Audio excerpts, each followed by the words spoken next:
자세히 보아야 예쁘다. 오래 보아야 사랑스럽다. 너도 그렇다. 나태주 시인님의 풀꽃이라는 시로 로사의 책방 시작합니다. 로사의 책방에 오신 여러분 안녕하세요. 책 읽는 즐거움의 로사입니다. 날씨가 몹시 추운데요. 감기에 걸리지 않고 우리 모두 건강하시기를 소원하며 오늘은 나태주 작가님의 수필 3편을 낭독해 드리겠습니다.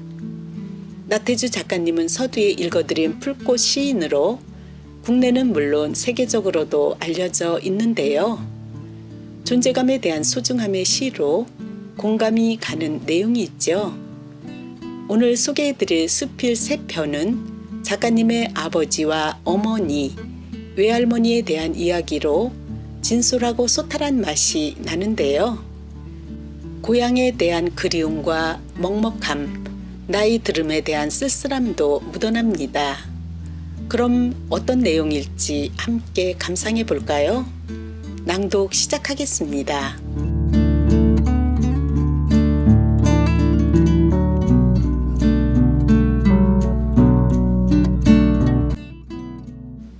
아버지 나태주. 아버지는 비실용적이고 불편한 이름이다. 거북한 이름이다. 상잣감만 크고 화려했지 내용물은 시원찮은 선물과 같다. 허장 성세, 모래 위에 지은 집, 비좁은 방 면적만 차지하여 오갈 때마다 턱턱 걸려서 식구들 불평을 사기 일수인 장롱짝과 같은 존재다. 그러면서 아버지는 책임을 많이 져야 하는 사람이다. 한 집안을 대표하는 인물로 어려운 일만 생기면 아버지를 찾는다. 이런 때 아버지가 뭐하는 사람이냐고 힐난하는 눈빛들이다. 그래서 아버지는 다시 마음이 무겁다. 웃는 얼굴을 자주 보여주지 못하고 심각한 표정, 어두운 얼굴이 그의 트레이드 마크다. 나의 아버지도 그러했다. 어린 시절 아버지는 무섭고 크고 딱딱한 남자 어른이었을 뿐이다. 살갑지가 않았다. 앞산처럼 덩그렇고 무거웠다. 좀처럼 마음을 열 수 없는 상대였고 그러므로 대화의 대상이 아니었다. 도무지 가까이 하기 어려운 저만치만 있는 한 남자 어른이었다.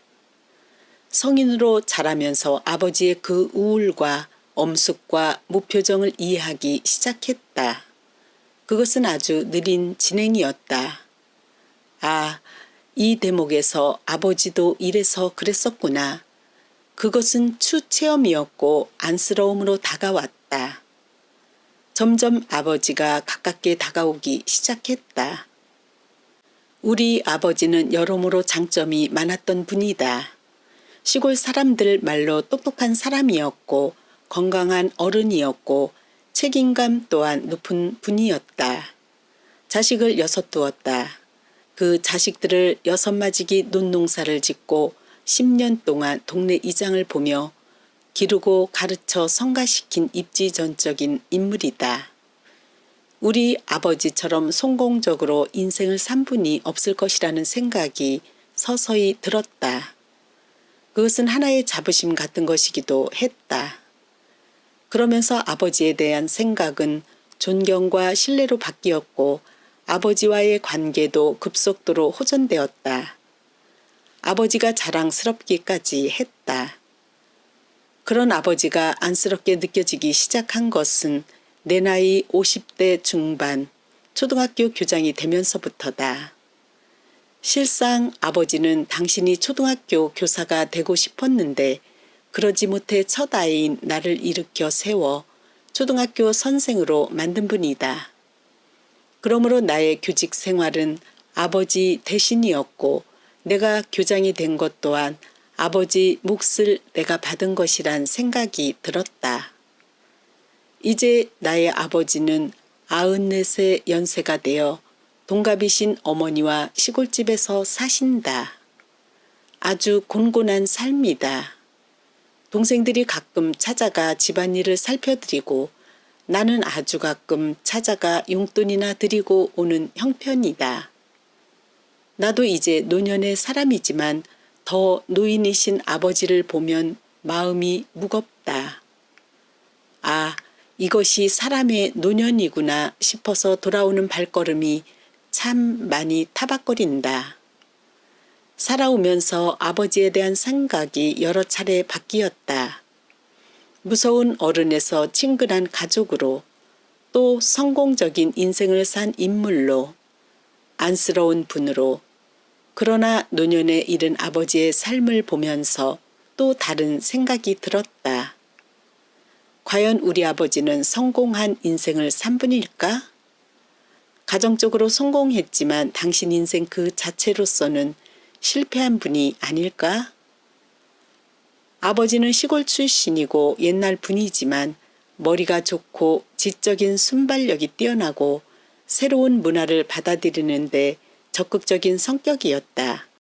창의성 또한 높은 분이었다. 그러므로 일을 하더라도 새롭게 편리한 길을 찾았고 아버지의 삶의 목표는 새롭게 보다 새롭게였다. 시장에 가더라도 새로운 물건이 있나 없나 살피러 가는 길이었다. 농촌에서 살면서 아버지가 시도하신 일은 많다. 오리 기르기, 닭 기르기, 염소 기르기, 고추 농사, 양파나 감초 같은 특수 작물 농사, 미꾸라지 기르기 등, 그러나 한 가지도 오래 지속적으로 하지는 않았다. 하다가 어느 시점에서는 그만두곤 하셨다. 그런 아버지를 두고 어머니는 말씀하셨다. 내가 너의 아버지 두시럭에 힘이 든다. 과학자이자 청년인 너의 아버지 뒷바라지에 힘이 붙인다. 무엇이든 새롭게 살아오신 아버지. 그런 아버지 덕분에 우리 형제는 그런대로 무탈하게 잘 자랐고 오늘의 삶을 누리게 되었다. 특히 나의 경우는 아버지의 전폭적인 이해와 지지, 그리고 신뢰 덕분에 교직 생활을 정년 때까지 성공적으로 마쳤고 문필 활동 또한 지속적으로 이어가게 되었다. 나는 생각해 본다. 오늘날 나의 이만큼의 존재감이나 성공은 아버지의 실패와 절망이 밑거름이 되었기에 가능했던 것이라고. 그런 나도 일찍이 두 아이의 아버지다. 나의 아이, 그 아이들도 이제는 성인이 되어 제각기 두 아이의 어버이가 되었다. 우리의 아이들은 그들의 아버지인 나를 뒷날 어떻게 보아주고 평가해 줄 것인가. 심히 두려운 일이다.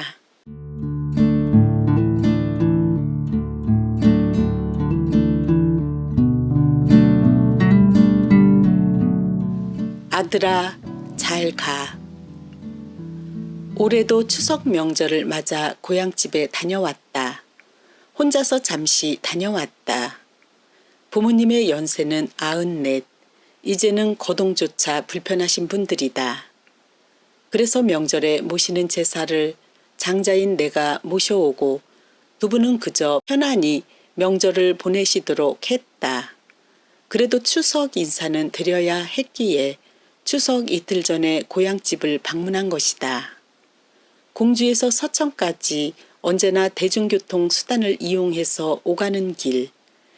16살 학창 시절부터 시작한 일이니 몇 번이나 이 길을 이렇게 오고 갔던가. 이래저래 고향집을 찾는 심정은 복잡해지기 마련이다. 대문간에 들어섰을 때 아버지는 미리 알고 마중 나오셨지만 어머니는 마당으로 나오지도 못하시고 부엌방 문을 열고 밖을 보고만 계셨다. 더욱 하얗게 늙으신 어머니. 하지만 그 얼굴이 환하시다. 좀처럼 오지 않는 큰아들이 집에 온 것이 잠시 좋으셨던 것이다. 늙으셨지만 여전히 고우신 어머니. 겨우 1시간 반 정도 머물고 떠나야 할 시간이 되었다. 공주로 돌아가는 직행버스 시간에 맞춰 미리 와달라고 부탁을 했던 택시가 다시 바깥마당에 와 있었던 것이다. 어머니, 저 갈게요. 그냥 방 안에 계셔요. 거동이 불편한 어머니에게 권했지만 어머니는 바깥 마당까지 나오시겠다고 고집하셨다. 바깥 마당으로 나왔을 때 나는 재빨리 가방에서 카메라를 꺼내어 휠체어에 탄 어머니를 사진에 담았다. 택시에 오르면서 다시 어머니께 인사를 드렸다. 어머니, 저 갈게요. 그저 마음 편히 계셔요. 늘상 그렇게 하던 이별의 의식이다. 그때 어머니의 입에서 난생 처음 들어보는 말이 나왔다. 아들아, 잘 가. 매우 힘이 없는 목소리.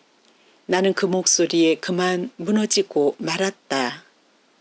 어려서부터 집을 떠날 때는 다녀오겠습니다. 그래, 잘 다녀오느라. 그렇게 하던 인사말이다. 그런데 이제는 안녕히 계셔요. 그리고 잘 가로 바뀌었다.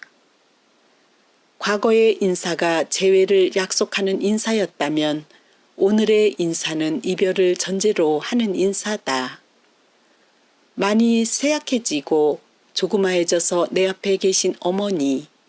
거꾸로 이분이 어린아이 같고 내가 어른 같다. 사뭇 매달리는 눈빛으로 나를 보신다. 그러면서 아들아, 잘 가 하며 손을 저으며 인사하신다. 조금은 냉정하기조차 한 나이지만 그 한마디 말씀에는 무방비 상태로 무너지지 않을 수 없었다. 정말 이것이 영이별이 되는 것은 아닌지 참았음에도 불구하고 눈가에 눈물이 번졌다. 막동리 고향집에서 서천읍까지 8km는 내가 걸어서 서천중학교를 통학하던 길. 그러므로 모든 풍광이 낯익다. 그런데 오늘은 도무지 그렇지 않다. 울먹울먹 바라보는 모든 사물들이 어머니다. 길가에 피어있는 코스모스 꽃들이 어머니고 억새꽃, 갈대꽃이 어머니고 하다못해 개울가에 지천으로 피어 웃고 있는 엽기풀, 고마리꽃 하나하나, 가을볕바다 혼곤한 들판이 어머니고 마을로 들어가는 꼬불길 하나조차 어머니다. 어머니. 어머니는 누구에게나 영원한 마음의 고향. 그런 어머니를 고향집에 남겨두고 오면서 나는 오늘 얼마나 부족한 아들이고 얼마나 못난 아들인가 생각한다.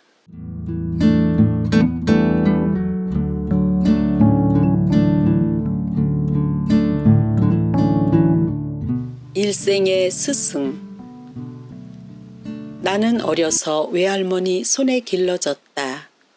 정확하게 말한다면 4살 때부터 12살까지. 그렇지만 나는 당당하게 얹혀서 사는 아이였다. 외갓집에는 외할머니와 나 말고 다른 식구가 없어서 내가 마치 외갓집의 주인인 양 살았다. 또 외할머니도 나를 당신의 오직 하나뿐인 피부치로 알고 양육해 주셨다. 자연스럽게 나는 응석바지였고 무슨 일이든 내 멋대로 하는 버릇없는 아이였다. 이런 점을 아버지는 매우 불안하고 불만스럽게 여겼던 것 같다. 어린 나는 모르고 있었지만 아마도 아버지와 외할머니 사이에 묵계 같은 것이 있었지 싶다.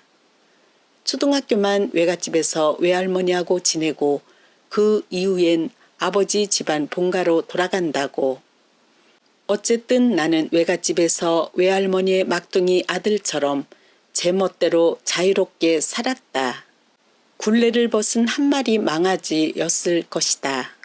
학교에만 다녀오면 산으로 들로 다니며 친구들과 어울려 다니며 놀고 또 놀았다. 여기에 제동을 걸고 나선 분이 바로 외할머니였다. 내가 만화책만 읽고 학교 공부에 열중하지 않자 한 번인가는 아주 심하게 나무라셨다. 아마도 4학년에서 5학년쯤이었을 것이다. 나중에는 부엌에서 흉기를 들고 와 옆에다 놓고 내가 공부를 열심히 하지 않으면 스스로 목숨을 끊겠노라 위협까지 했다. 나는 그때서야 외할머니가 무서워졌고 외할머니의 말씀도 두려워졌다. 탱탱하게 고집을 세우던 나도 무너지지 않을 수 없었다. 노는 것도 좋지만 외할머니가 죽는 것은 너무나도 무섭고 싫은 일이었기 때문이다. 나는 울면서 외할머니에게 굴복하고 말았다. 알았어요, 할머니. 이제 공부 열심히 할게요. 그 이후 나는 공부하는 아이가 되었다. 공부하기 좋아하는 아이는 없다. 책 읽기 좋아하는 사람도 많지 않다. 공부하기와 책 읽기는 억지로 하는 것이다. 그것은 선행이나 봉사도 마찬가지다. 해야만 되기 때문에 하는 것이다. 하기 싫지만 자기 자신을 달래서 하는 것이다. 정말로 그 이후로 나는 달라졌다. 아무리 하기 싫어도 외할머니와 한 약속을 지키기 위해서 공부를 해야만 했다. 지금도 내가 공부하는 사람으로 남은 것은 돌아가신 외할머니와의 약속을 지키기 위해서다. 억지로 책을 읽고 억지로 글을 쓰다 보니 책을 100권 이상 낸 사람이 되었다. 이게 모두 외할머니의 가르침 덕분이다. 초등학교 시절 나는 거의 한 번도 우등상을 받아보지 못했다. 받았다 하면 품행방정상이란 것을 받았다. 지금으로 말하면 선행상이다. 그렇다고 해서 내가 선행을 하는 아이는 아니었다. 다만 선생님이 보시기에 유난히 얌전하고 말을 잘 듣는 아이였을 뿐이다. 학기 말에 상장과 통지표를 들고 집으로 돌아오면 외할머니는 말씀하셨다. 너는 머리가 좋은 아이는 아니야. 열심히 하니까 그만큼이나 하는 것이야. 외할머니가 야속했다. 그렇게도 푸근하고 순하고 나긋나긋하고 나를 잘 챙겨주시는 분이 왜 공부에 관해서만은 야박한 말씀을 하실까? 기왕이면 너는 머리가 좋은 아이니 더 노력하면 더 좋은 성적을 낼 것이다. 왜 그렇게 말씀해 주시며 용기를 주시지 않았을까? 하지만 외할머니의 그 한 말씀, 너는 머리가 좋은 아이는 아니야. 열심히 하니까 그만큼이나 하는 것이야. 그 말씀이 내 일생의 삶의 지침이 되었다.